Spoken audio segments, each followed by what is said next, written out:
ഇനി പ്രവാസ ലോകത്തെ വാർത്തകൾ. ഇറാൻ വിദേശകാര്യമന്ത്രി അബ്ബാസ് അരാഗ്ചി ഒമാൻ ഭരണാധികാരിയുമായി കൂടിക്കാഴ്ച നടത്തി. പശ്ചിമേഷ്യൻ സംഘർഷം, ഗൾഫ് മേഖലയിലെ സുരക്ഷ തുടങ്ങി വിവിധ വിഷയങ്ങളിൽ ഇരുവരും ചർച്ച നടത്തി. പശ്ചിമേഷ്യയിൽ വർദ്ധിച്ചുവരുന്ന സംഘർഷങ്ങൾ ലഘൂകരിക്കാനും ഇറാൻ-യു.എസ് തർക്കത്തിന് നയതന്ത്ര പരിഹാരം കണ്ടെത്താനുമുള്ള ശ്രമങ്ങളുടെ ഭാഗമായാണ് ഇറാൻ വിദേശകാര്യമന്ത്രി അബ്ബാസ് അരാഗ്ചി ഒമാനിൽ സന്ദർശനം നടത്തിയത്. ഒമാൻ ഭരണാധികാരി സുൽത്താൻ ഹൈതം ബിൻ താരിഖ് അൽ ബറക്കയുമായി അരാഗ്ചി കൂടിക്കാഴ്ച നടത്തി. ആഗോള ഊർജ്ജ ഗതാഗതത്തിന്റെ പ്രധാന പാതയായ ഹോർമുസ് കടലിടുക്കിലെയും ഗൾഫ് മേഖലയിലെയും സുരക്ഷയും കപ്പൽ ഗതാഗതത്തിന്റെ സുരക്ഷിതത്വവും ഇരു നേതാക്കളും ചർച്ച ചെയ്തു. മേഖലയിൽ സമാധാനം തിരിച്ചുകൊണ്ടുവരുന്നതിനായി ചർച്ചകൾക്കും നയതന്ത്ര നീക്കങ്ങൾക്കും മുൻഗണന നൽകണമെന്ന് സുൽത്താൻ ഹൈതം കൂടിക്കാഴ്ചയിൽ ഊന്നി പറഞ്ഞു.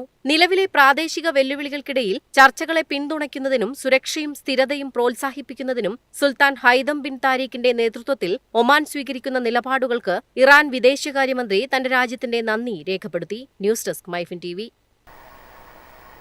സൗദി അറേബ്യയുടെ ദേശീയ പരിവർത്തന പദ്ധതിയായ വിഷൻ 2030 10ാം വർഷത്തിലേക്ക് കടക്കുമ്പോൾ രാജ്യം കൈവരിച്ചത് സമാനതകളില്ലാത്ത നേട്ടങ്ങളെന്ന് സൽമാൻ രാജാവ്.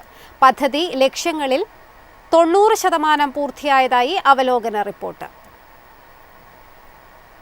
സമഗ്ര വികസനത്തിലൂടെ സൗദി അറേബ്യയെ ലോകത്തിന് മാതൃകയാക്കുക എന്ന ലക്ഷ്യത്തോടെ ആരംഭിച്ച വിഷൻ 2030 പദ്ധതി 10ാം വർഷത്തിലേക്ക് കടക്കുമ്പോൾ രാജ്യം കൈവരിച്ചത് സമാനതകളില്ലാത്ത നേട്ടങ്ങളെന്ന് സൽമാൻ രാജാവ്. ഊർജ്ജവും സമ്പത്തും ക്രിയാത്മകമായി വിനിയോഗിച്ച് മെച്ചപ്പെട്ട ഭാവിയിലേക്ക് രാജ്യം നീങ്ങുകയാണെന്ന് വിഷൻ 2030ന്റെ 2025 വാർഷിക റിപ്പോർട്ട് പുറത്തിറക്കിക്കൊണ്ട് അദ്ദേഹം വ്യക്തമാക്കി. വിഷൻ 2030ന്റെ ഭാഗമായി വിഭാവനം ചെയ്ത സംരംഭങ്ങളിൽ 90% പൂർത്തിയായി.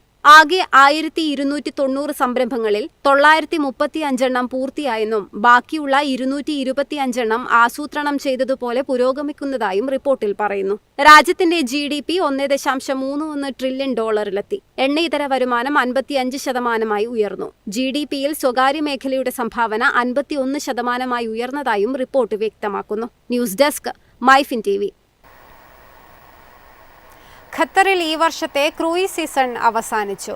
2 ലക്ഷത്തിലേറെ വിനോദസഞ്ചാരികളാണ് ഈ സീസണിൽ രാജ്യത്തെത്തിയത്.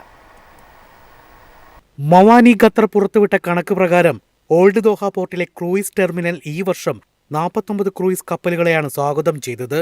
ലോകത്തിന്റെ വിവിധ ഭാഗങ്ങളിൽ നിന്നായി 2 ലക്ഷത്തിലധികം പേർ ഈ കപ്പലുകളിൽ ഖത്തർ കാണാനെത്തി. 3 കപ്പലുകൾ ആദ്യമായാണ് ദോഹ തീരത്തെത്തുന്നത്. ഈ വർഷം മെയ് വരെ ഇത്തവണത്തെ സീസൺ പ്രഖ്യാപിച്ചിരുന്നെങ്കിലും സാങ്കേതിക കാരണങ്ങളെ നേരത്തെ അവസാനിപ്പിക്കുകയായിരുന്നു. അത്യാഡംബര ക്രൂയിസ് കപ്പലായ MSC യുറീബിയാണ് ഈ സീസണിൽ ആദ്യം ദോഹയിലെത്തിയത്. ഇതിനു പിന്നാലെയാണ് ലോകത്തിന്റെ വിവിധ ഭാഗങ്ങളിൽ നിന്നുള്ള കപ്പലുകൾ എത്തിയത്.